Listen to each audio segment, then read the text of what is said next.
This week I have been driving the brand new BMW X1 with my family, and these are my top 3 family friendly baby drive features. Don't forget to like and subscribe and follow us on our socials.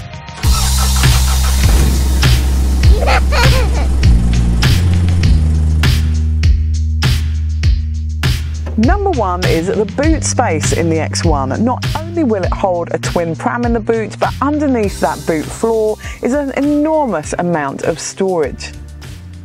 Number 2 is I could fit 3 Infasecure child seats across the back row.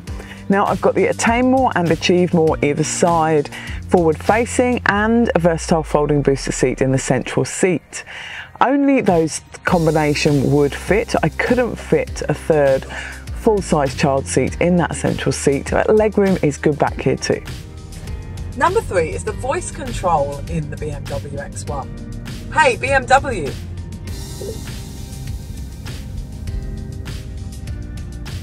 I'm too hot.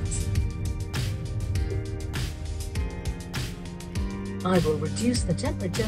It will be more comfortable shortly. Let me know if it gets too cold for you. It's fantastic, and it's a lot of fun with the kids.